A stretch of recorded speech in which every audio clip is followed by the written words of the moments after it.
इससे पहले कि आप कहानी में खो जाएं, आपसे एक छोटी सी रिक्वेस्ट है कि हमारे चैनल को सब्सक्राइब ज़रूर कर लें और साथ में बेल आइकन को भी दबा दें ताकि आप हर रोज़ नई नई हिंदी कहानियाँ फ्री में सुन सकें। तो चलिए आज की कहानी शुरू करते हैं। मोटिवेशन वाली कहानी। एक समय की बात है जब किसी नगर में रामधर नाम का एक बनिया रहता था। किसी कारणवश उसे कारोबार में घाटा हो गया तो वह दुखी होकर परदेश जाने की बात सोचने लगा। बाहर जाने के लिए भी धन की ज़रूरत थी। उसने अपनी ज़रूरत को पूरा करने के लिए अपने पूर्वजों की तराजू एक साहूकार के पास गिरवी रखकर उससे कुछ रुपये उधार ले ली।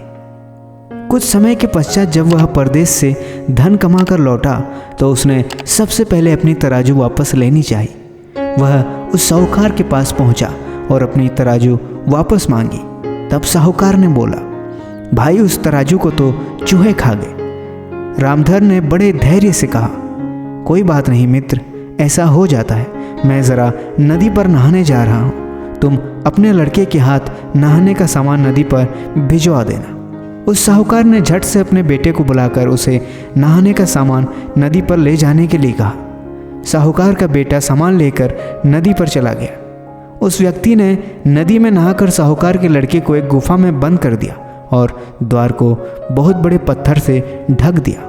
जब वह लौटा तो उसने पूछा, अरे भाई मेरा लड़का कहाँ है? अरे उसे तो नदी के तट से बाज उठाकर ले गया। साहूकार चीख कर बोला, झूठे कहीं के बाज भी बालक को ले जा सकता है? तो मेरा पुत्र मुझे लौटा दे, नहीं तो मैं जाकर राजा से कह दूंगा। रामधर झट से बोला, जब चूहे तराजू को खा सकते हैं तो लड़के को भी बाज उठाकर ले जा सकता है। इस प्रकार दोनों झगड़ा करते हुए राजा के पास पहुंचे। साहूकार ने जोर जोर से चिल्लाकर कहा, महाराज इस व्यक्ति ने मेरा पुत्र हरण कर लिया है। पूरी बात सुनकर राजा ने रामधर से कहा, अरे भाई तुम इसका बेटा वापस दे दो। महाराज मेरे वश की बात नहीं, उसे तो देखते ही देखते नदी तट से बाज उठाकर ले गया। राजा ने कहा, यह झूठ है, भला कभी बाज बालक को उठा ले जा सकता है? तब रामधर बोला, महाराज जब लोहे की एक भारी तराजू को चूहे खा सकते हैं तो बालक को भी बाज उठाकर ले जा सकता है। राजा ने आश्चर्य से पूछा, यह कैसे? तब रामधर ने सारी कहानी राजा को सुनाई। तब राजा ने उन दोनों से कहा, भाई तुम्हारा झगड़ा तो कुछ भी नहीं, अब तुम उसका तराजू वापस दे दो, तब जाके वह तुम्हारा पुत्र तुम्हें वापस लौटाएगा।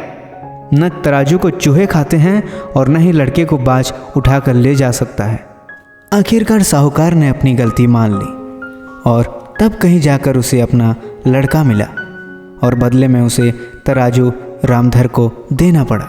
मुझे पूरा उम्मीद है कि आज की कहानी आप सभी लोगों को बहुत पसंद आई होगी। पसंद आई है तो नीचे कमेंट करके ज़रूर बताइए, वीडियो को लाइक ज़रूर कर दें और अभी तक आपने चैनल को सब्सक्राइब नहीं किया है तो प्लीज़ सब्सक्राइब कर लीजिए, क्योंकि बहुत सारी कहानियाँ आगे आने वाली है और आप कहानियों के ज़रिए हर रोज़ सीखते रहेंगे कुछ न कुछ।